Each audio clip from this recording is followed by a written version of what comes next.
I was deep inside the guts of server rack 4, inhaling the comforting scent of ozone and dust bunnies when the summons came. It wasn't an email. It was a nervous intern named Gary, shaking like a chihuahua passing a kidney stone, telling me that Mr. Tyler wanted to see me in the fishbowl. That's what we call the glass-walled conference room where careers go to die. I wiped the thermal paste off my hands onto my jeans, because screw the dress code. I'm the one keeping the lights on, and headed upstairs. Now, before I tell you how I turned a Fortune 500 company into a brick in less than 2 hours, do me a favor. If you like watching rich kids get reality checked by the working class, hit that subscribe button and smash the like. It helps the algorithm almost as much as scotch helps my patience. Thanks. Anyway, back to the execution. I walked into the fishbowl. The air conditioning was set to meat locker, probably to keep the reptilian executives from overheating. Sitting in the CEO's chair, my boss's chair, was his son, Tyler. Tyler looks like he was 3D printed by a committee of frat boys who think entrepreneur is a personality trait. He's got that haircut that costs $300 to look like he just woke up, and teeth so white they threaten to blind pilots mid-flight. Next to him was a guy I'd never seen before, wearing a hoodie that probably cost more than my car, tapping away on a tablet like he was hacking the Pentagon. Spoiler alert, he was probably playing Candy Crush. Rebecca, Tyler said, not looking up from his phone. Thanks for coming up, take a seat. I didn't sit. I've been working at this company since Tyler was struggling with the concept of potty training. I've survived 3 mergers, a ransomware attack by a Russian syndicate, and the great coffee machine explosion of 2018. I don't sit for junior varsities. What's up, Tyler? The network is green, the backups are verified, and unless you're about to tell me the building is on fire, I have a migration to finish. Tyler finally looked up. He gave me that pitying smile, the kind you give a dog right before you drive it to the farm upstate. Yeah, about that. We're making some changes. Strategic pivots.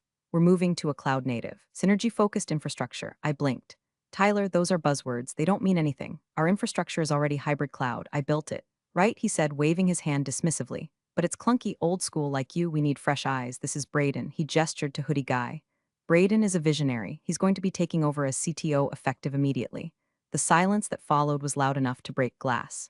CTO, Tyler. I'm the systems coordinator. I report to the CEO. Your dad, where is he? Dad's on a flight to Tokyo. He put me in charge of operations while he's gone, and my first operation is trimming the fat. You're out, Rebecca. It hit me like a physical blow to the gut. 10 years. 10 years of 3 a.m. alarms, of missing birthdays because a database corrupted, of babysitting servers that were older than the interns. And I was being replaced by a guy named Braden who looked like he vaped custard-flavored poison. You're firing me, I said, my voice dangerously low. For him? We're letting you go, Tyler corrected, flashing a smile that was all veneers and no soul. Severance is standard, but we need your keycard and your admin credentials. Now. Braden finally spoke up. Yeah, if you could just write down the root passwords on a sticky note, that'd be chill. A sticky note. He wanted the keys to a global logistics infrastructure on a sticky note. The rage started in my toes. It burned hot and fast, scorching its way up my spine. But on the surface, ice. I let out a breath that smelled like stale office coffee and the Marlboro I'd smoked in the parking lot an hour ago. Okay, I said. Tyler looked surprised. Okay, sure, you want the keys, you got him. I pulled out my phone. I opened the admin app, the one I wrote myself because the vendor software was garbage. I tapped logout. Then I looked Tyler dead in the eye. I'm logging out of the master control console, but you should know something before I walk out that door. Tyler rolled his eyes. Make it quick, Rebecca. We have a synergy meeting. The system, I said, my voice steady as a flatline, is built on a dead man's switch. It requires a biometric handshake, my thumbprint, every 120 minutes to verify system integrity. It's a failsafe I installed after the 21 breach. Your dad authorized it. Tyler laughed. It was a wet, ugly sound. A biometric handshake? What is this, a Mission Impossible movie? Get real. It's not a movie, Tyler. It's a compliance requirement. Without my scan, the validation protocols will fail. When they fail, the system assumes a hostile takeover. It locks down everything. We'll just bypass it, Braden said, not looking up from his tablet. I know Python. You know Python? I almost laughed. Kid, this system is written in a mix of legacy COBOL and Spite. Python won't save you. You have exactly 2 hours before the servers go dark. And when I say dark, I don't mean the lights go out. I mean the databases encrypt themselves, the vendor APIs sever connection, and the warehouse robots freeze in place. Tyler stood up, trying to loom over me. You failed? You're bluffing. You're just trying to scare us so we keep you on the payroll. Hand over the laptop and get out. Security will escort you. I placed my company laptop gently on the table. I set my badge on top of it. I looked at the clock on the wall. 10 o'clock a.m. exactly. Tick-tock, Tyler, I said. You've got until noon. Good luck with the synergy. I turned on my heel and walked out. I didn't slam the door. I didn't scream. I just walked. But in my head, I was lighting a match and tossing it over my shoulder. The fuse was lit. Now, I just had to wait for the boom. The walk to the elevator felt like a funeral procession of one. The fluorescent lights buzzed overhead, a sound I usually tuned out, but today it sounded like a choir of dying flies. People nodded at me as I passed the cubicle farms. Karen from accounting waved. She didn't know. Nobody knew yet that the captain had just been thrown overboard, and the ship was being steered by a couple of toddlers on a sugar high. I stepped into the elevator and pressed G. As the doors slid shut, cutting off the view of the office I'd practically lived in for a decade, I felt a strange sensation in my chest. It wasn't panic. It was lightness. The weight of the servers, the constant low-level anxiety about uptime, the 24/7 on-call status, it was gone. I walked out into the parking lot. The sky was that flat, noncommittal gray it loves so much. I leaned against my truck, a beat-up Ford F-150 that had seen more mileage than a politician's promise, and fumbled for my pack. I lit a cigarette. The smoke hit my lungs like an old friend. I inhaled deep, holding it until my vision swam a little, then exhaled a plume of gray into the gray air. 2 hours, I whispered to the asphalt. Upstairs, in the climate-controlled fishbowl, I knew exactly what was happening. Tyler was probably high-fiving Braden. They were probably talking about how easy it was to clear out the dead wood. She's just bitter, Tyler would say, spinning in the CEO's chair. Biometric handshake, please. Who does she think she is? The Pentagon? Braden would be inspecting my laptop. Dude, this thing is a brick. It's a ThinkPad from like 4 years ago. How did she even work on this? I'm gonna order us some MacBook Pros. We need the Retina displays for the dashboard. Do it, Tyler would say. Company card, we're upgrading everything. They wouldn't even try to log in for another 20 minutes. They'd be too busy planning their office decor or ordering craft kombucha for the break room. But the system doesn't care about kombucha. The system is a cold, mathematical beast. At 10:15 a.m., the first scheduled task would attempt to run. It's a simple script, a heartbeat check that pings the external vendor gateways just to say, hey, we're still here. I imagine the code executing. Line 402, check auth token. Line 403, verify biometric timestamp. The timestamp would be old. The system would frown, metaphorically speaking. It wouldn't panic yet. It would flag a soft warning. A little yellow light on the main dashboard. But Tyler and Braden weren't looking at the main dashboard. They were probably looking at sneaker drops on StockX. I finished my cigarette and ground the butt into the pavement with the heel of my boot. I wasn't going home, not yet. I had a front row seat to the apocalypse, and I wasn't going to miss the opening act.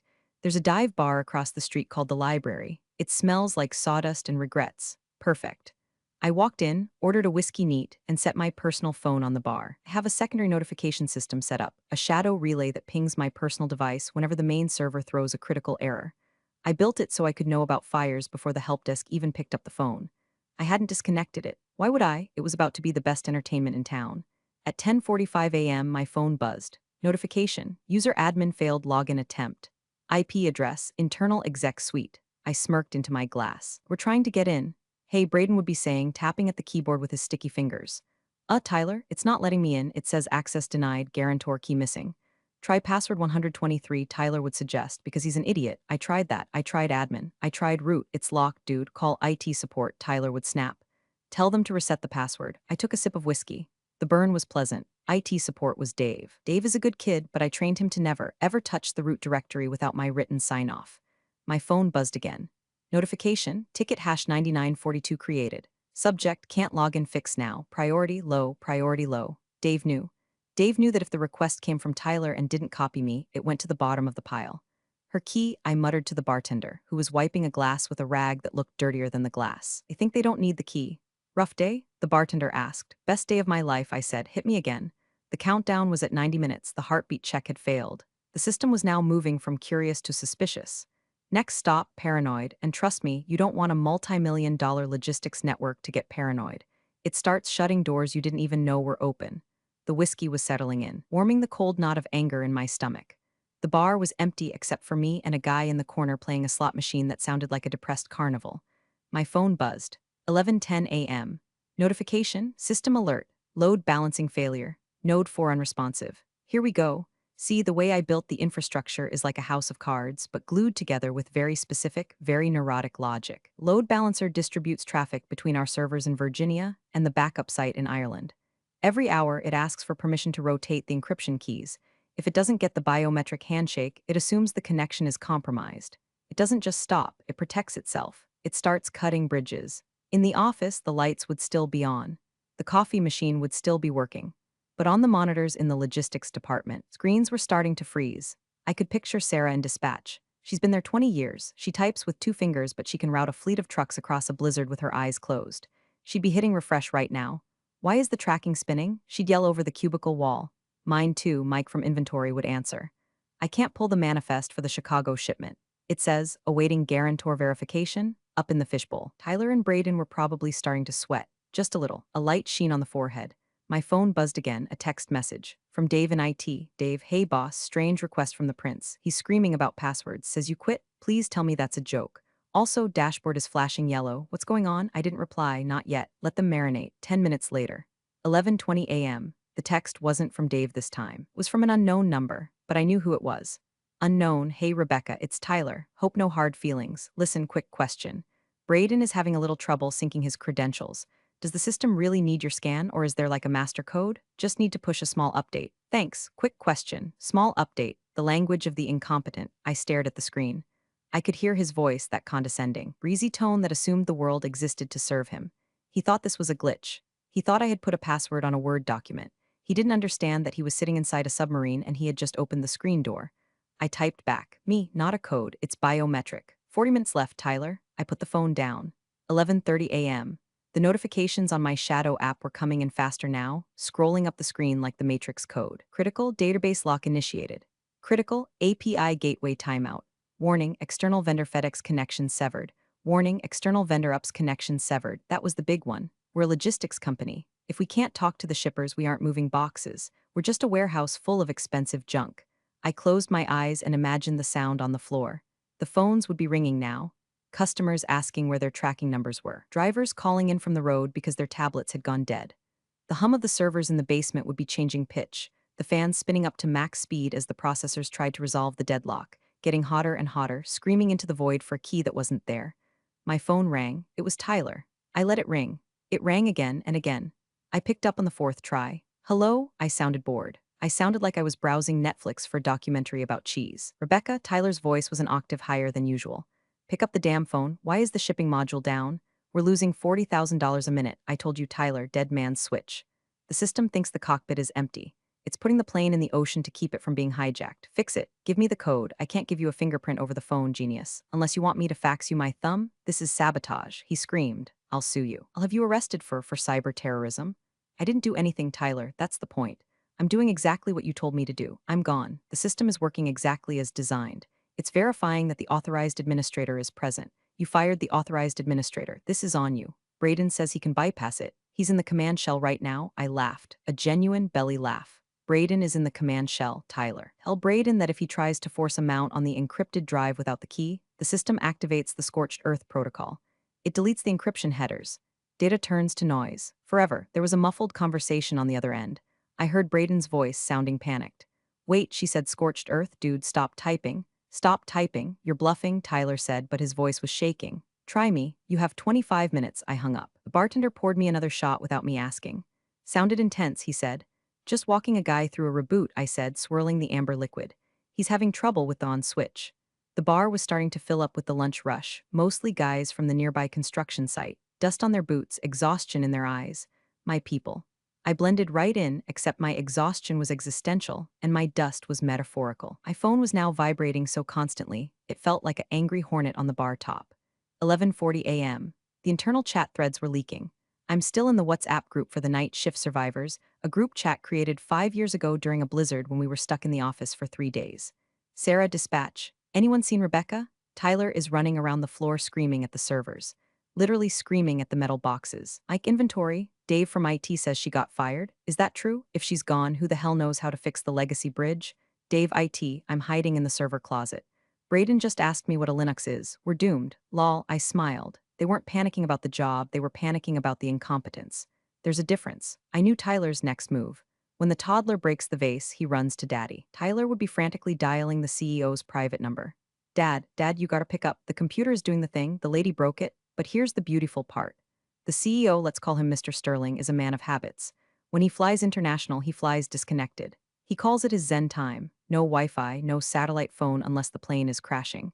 He drinks aged scotch, reads spy novels, and sleeps. He was currently somewhere over the Pacific Ocean, cruising at 35,000 feet, blissfully unaware that his son was lighting his legacy on fire. 11:45 a.m.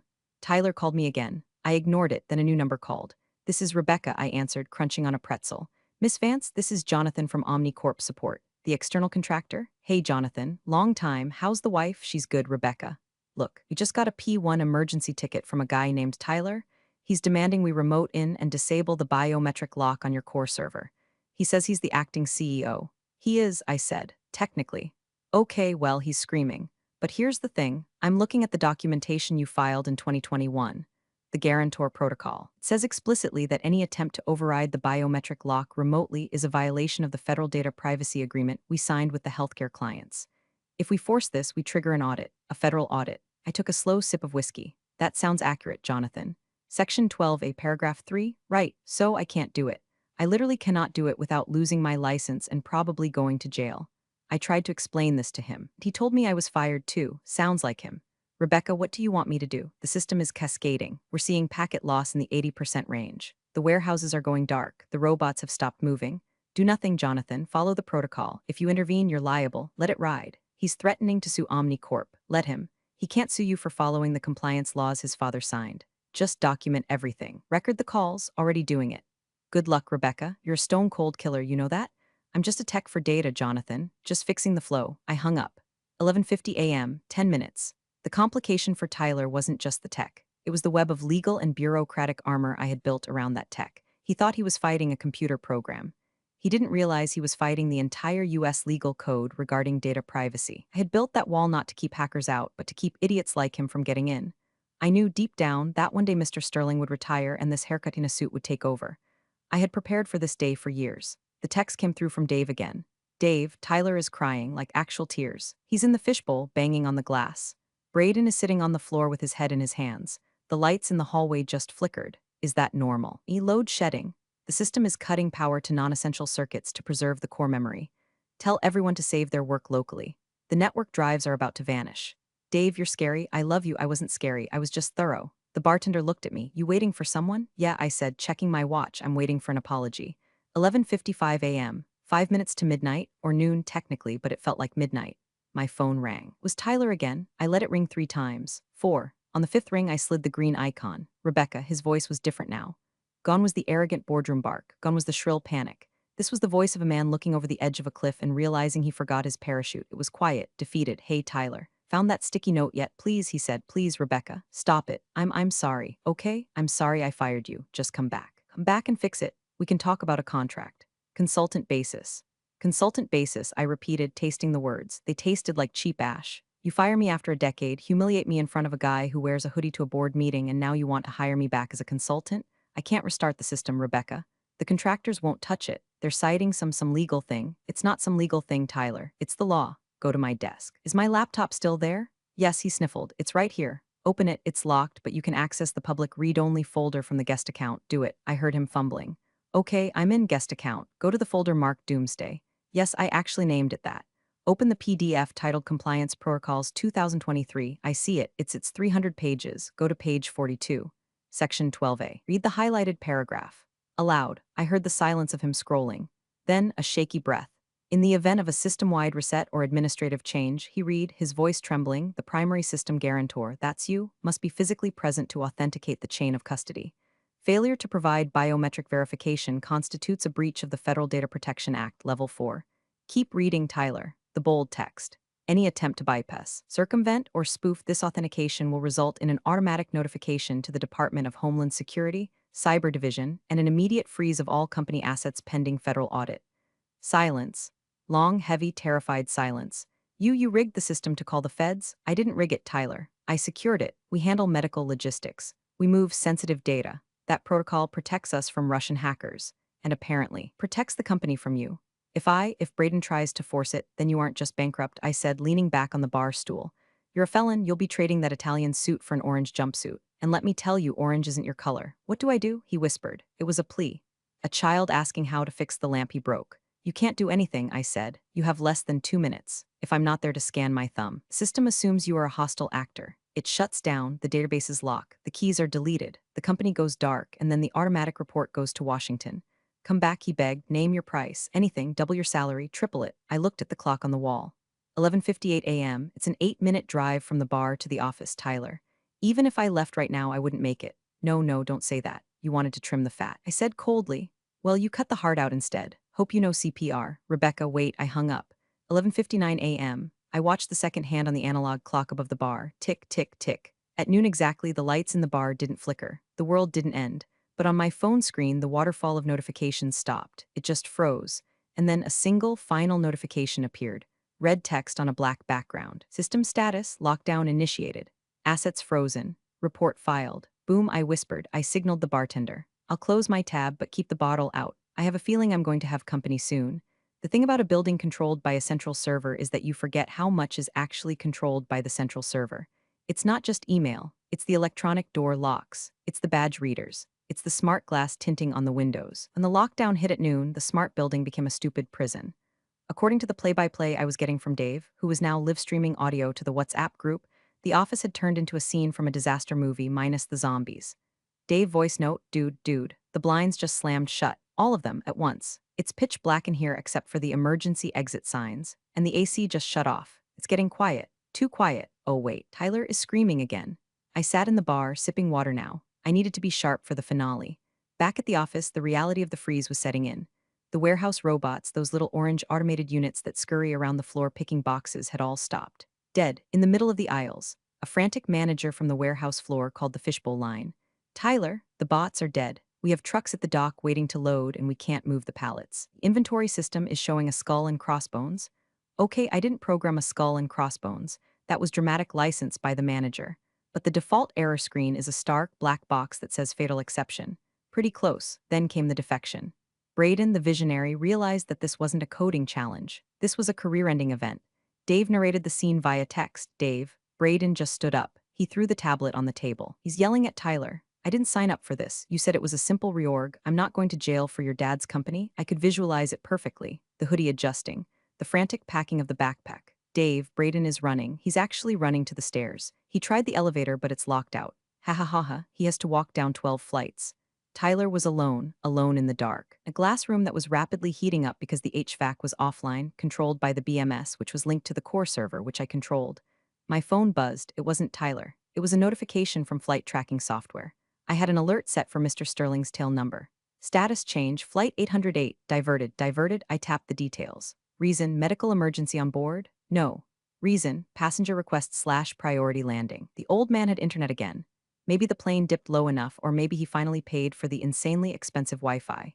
Either way, he knew, you can't hide a forest fire when the smoke is visible from space. My phone rang. It was a number I hadn't seen in years, a personal number. Rebecca, the voice was gravel and steel.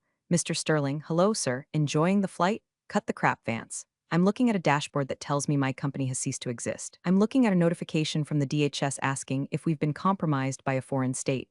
And I have 40 missed calls from my son. Sounds stressful, sir. Tyler says you went rogue. He says you hacked the system and are holding it for ransom. Tyler lies, sir. You know that. I didn't hack anything. I was terminated. I was asked to leave the premises. I logged out as per security protocol. The system is simply waiting for the authorized guarantor to log back in. That's not a hack. That's the lock on the front door working exactly as you paid for it to work. There was a long pause on the line, the sound of jet engines humming in the background. He fired you? Yes, replaced me with a kid named Braden who thinks Python is a snake, and you let the system crash. I didn't let it crash, sir.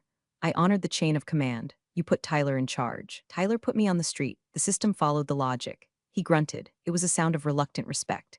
I'm landing in 40 minutes. The pilot is pushing the engines to the red line. Get your ass back to the office, Rebecca. I don't work there anymore, sir. I was fired. Remember, Rebecca? I'm enjoying my unemployment. The beer is cold. Rebecca, don't play poker with me. I taught you how to bluff, and I learned from the best, but I'm not bluffing. If you want me to fix this, it's not going to be as an employee. And it's not going to be cheap. We'll talk when I get there. Meet me in the lobby. 40 minutes. I might be busy. Vance, he barked. Get to the damn office. The line went dead. I smiled. The leverage wasn't just back, it was multiplying. I paid my tab. Keep the change, I told the bartender. I have to go rescue a kitten from a tree. A very expensive, very stupid kitten.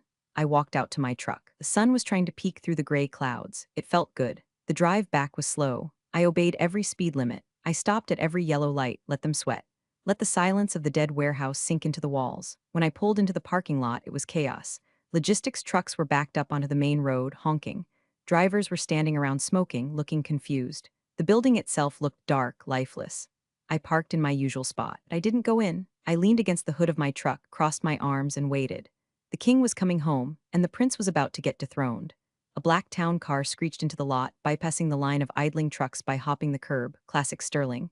He drives like he negotiates, aggressively and without regard for obstacles. The car stopped right in front of the main entrance. The door flew open and Mr. Sterling stepped out. He's 65, built like a retired linebacker with silver hair and a face that looks like it was carved out of granite. He was wearing a travel tracksuit, velour, expensive, which somehow made him look more terrifying than a suit would have. He spotted me leaning against my truck. He didn't wave. He just jerked his head toward the door. Follow. I took my time walking over. We entered the lobby together. It was dim. The emergency lights cast long, eerie shadows. The receptionist was gone. Security guards were standing around looking nervous. Mr. Sterling? The head of security gasped. Sir, nothing works. The turnstiles are locked. Sterling didn't answer. He walked up to the turnstile, grabbed the metal bar, and kicked the mechanism so hard something snapped. The bar spun freely. It works now, he growled. We took the stairs, 12 flights. Sterling took them two at a time, fueled by pure, unadulterated rage. I kept pace, my cardio fueled by spite. When we reached the executive floor, the silence was heavy. The glass walls of the fishbowl were fogged up from the heat. Inside, Tyler was sitting at the head of the table, his head on the mahogany surface, surrounded by empty water bottles and the debris of his failure. Sterling threw the door open. It slammed against the glass wall with a sound like a gunshot. Tyler jumped a foot in the air. Dad, thank God, you're here. It's a disaster. Rebecca sabotaged us. Sterling walked over to the table. He didn't look at me, he looked at his son. Sabotage? Sterling asked, his voice deceptively calm. Yes, she put a bomb in the code. She locked us out. I see. Sterling picked up my laptop, which was still sitting where I left it. And why did she do that? Because we were making changes, strategic shifts, and she got defensive. I fired her, I said from the doorway. My voice was quiet, but it cut through the room. Tyler fired me. At 10 o'clock a.m. for being old school. Sterling turned to Tyler. You fired the system's guarantor. While I was over the ocean? While we have 3 major contracts pending renewal? She's dead weight, Dad, Braden said. Braden? Sterling looked around. Where is this, Braden? He had to leave. Family emergency. He ran, I clarified. He realized he couldn't hack a mainframe with a tablet and he ran away before the feds showed up. Sterling looked back at Tyler. Disappointment in his eyes was worse than anger. It was total. Tyler, Sterling said. Do you know why Rebecca is the guarantor? Do you know why I pay her more than the VP of sales? She's just IT, Dad. We can hire 10 guys in India to do her job. No, Sterling roared. The sound echoed off the glass. We cannot, because Rebecca built the architecture that allows us to bypass customs preclearance. She wrote the code that integrates with the FDA database. She's the only reason we are not just a trucking company, but a secure logistics partner. He slammed his hand on the table. You didn't just fire an employee. You unplugged the life support machine because you wanted to charge your phone. Tyler shrank back into his chair. He looked very small. Sterling turned to me. Fix it. I didn't move. I can't, sir. I'm not an employee. Access is restricted to authorized personnel. Sterling stared at me. He knew this game. Rehire her, Tyler? What? Tyler squeaked. Rehire her. Now, apologize and rehire her. Tyler looked at me. His face was red, blotchy, and wet. Rebecca, I'm rehiring you. Sorry, I said. I'm not interested in my old position. The culture here seems a bit toxic. Sterling let out a short, sharp laugh. All right, Vance, you win. What do you want? Full autonomy, I said. No oversight from operations. No oversight from him. I pointed at Tyler. 5-year contract guaranteed and a 20% raise. Retroactive to the beginning of the fiscal year. Done, Sterling said immediately. And I want his office, I said, pointing to the corner office Tyler had occupied. The one with the view. The fishbowl is too hot. Sterling looked at his son. Get your stuff, Tyler. Dad, get your stuff. Tyler stood up, trembling. He grabbed his jacket. He didn't look at me. He shuffled out of the room like a beaten dog. Sterling looked at me. Are we good? We're good. Then for the love of God, turn the lights back on. The walk from the fishbowl to the server room wasn't just a walk, it was a coronation. Sterling stayed upstairs to clean up the mess with the legal department and probably to yell at Tyler some more in private. I took the stairs down to the basement levels. As I passed the IT bullpen, heads popped up like prairie dogs. Dave was there, looking pale. When he saw me, his face broke into a grin that threatened to split his head open. She returns, he shouted. A cheer went up. Actual applause, people were clapping. The accountants, the dispatchers who had wandered down, the janitors, they all knew who actually ran this place. Status, Dave? I asked, not stopping my stride. Dave fell in step beside me. Bad. Core temp is critical. The automatic shutdown saved the hardware, but the software is in a coma. We have corruption in the index tables, and the biometric lock is in hard lock mode. It won't even accept a scan unless it's from the console. Of course it is, I said. I wrote it that way. We reached the heavy steel door of the server room. It was locked, obviously. The keypad was dark. It's dead, Dave said. We might have to drill the lock. Drill the lock? I scoffed. Dave, look under the fake fire extinguisher box. He looked. A key? A physical key? Analog backups, Dave. Always have an analog backup. I took the key, slid it into the cylinder, and turned. The heavy tumblers clicked, a sound more satisfying than any symphony. I pushed the door open. The rush of air hit me. It was hot. The AC had been off for over an hour. The room smelled of hot plastic and stressed silicon. The servers were humming loudly, their fans screaming at max RPM to fight the heat. The status lights, usually a calming blink of green, were solid amber or flashing red. It looked like the cockpit of a crashing spaceship. I walked to the main console. My chair, my battered, ergonomic mesh chair, was exactly where I left it. I sat down. The mesh felt like a hug. Okay, I said to the room. Mama's home. Dave stood behind me, hovering. What do we do? Do we need to reboot the whole stack? No, I said, cracking my knuckles. If we reboot now, we lose the cache. We need to perform a live resuscitation. I woke up the monitor. The screen was black with a single red prompt, identity verification required. System lockdown in progress. Remaining time until data purge, 000130. Whoa, Dave whispered. 1 minute 30? We were that close? Scorched earth, I said. I wasn't kidding. You were going to wipe the company. I was going to protect the data, I corrected, from unauthorized users. If Tyler had tried one more password guess, it would have happened 10 minutes ago. I looked at the fingerprint scanner. It was a small, glowing glass square. My hand hovered over it. For a second, just a split second, I hesitated. I thought about the disrespect. I thought about Tyler's white teeth and his synergy. I thought about how tired I was. I could just let it expire. Let the clock run out, walk away. Watch the whole thing burn down to the ground. I had the money, I could retire. But then I looked at the server racks. I built this, I wired these racks. I optimized these databases. This wasn't Tyler's company, it was my machine, and you don't let your machine die just because the owner is an idiot. Ready? Dave asked. Always, I said. I pressed my thumb against the glass. The scanner flashed green, a harsh, bright light in the dim room. The screen flickered, the red text vanished. Biometric match confirmed. Welcome, Administrator Vance, canceling purge protocol, restoring systems. Started as a low rumble. The sound of the AC units kicking back on. The rush of cool air flooding the room. Then the lights on the server racks. One by one, they turned from angry red to amber. Then a cascade of green. It rippled down the rows like a wave in a stadium. Database mounted. API gateways connected. External vendor links restored. My phone buzzed. Notification, FedEx connection active. Notification, UPS connection active. We're green, Dave shouted, actually pumping his fist. We are green across the board. I typed in a few commands, smoothing out the load spikes, redistributing the traffic so the sudden influx wouldn't crash the gateways again. My fingers flew across the mechanical keyboard. Click, clack, click, clack. The heartbeat of the company. Upstairs, the lights would be coming on. The warehouse robots would be waking up, blinking their sensors and going back to work. The dispatch screens would refresh. Sarah would be yelling at Mike. The world would start turning again. I leaned back in my chair and exhaled. Good job, Dave. Go tell the floor we're operational. Tell them to clear the backlog. You got it, boss. He ran out of the room. I was alone again. I pulled up the security camera feed on my second monitor. I cycled through the cameras until I found the lobby. I saw Tyler. He was walking out the front door, carrying a cardboard box. He looked smaller than I remembered. He stopped at the curb, looking for a ride. His black car was gone. Sterling had probably taken the keys. He pulled out his phone, probably to call an Uber. I watched him for a minute. Synergy, I whispered. Then I switched the camera feed to the executive office, my new office. Sterling was standing there, looking out the window. He turned and looked directly into the security camera. He knew I was watching. He gave a curt nod. I nodded back, even though he couldn't see me. I opened my drawer, the one I had locked before I left. Inside was a bottle of decent bourbon and a bag of beef jerky, my emergency stash. I poured a splash into my world's okayest system admin mug. I took a sip. The system hummed around me. The fans were quieting down now, settling into their steady, rhythmic drone. It was the sound of money moving, the sound of logic, the sound of order restored. I wasn't just an IT lady. I was the ghost in the machine, and today the ghost one. I picked up my phone and typed one final message to the group chat. Me, system clear.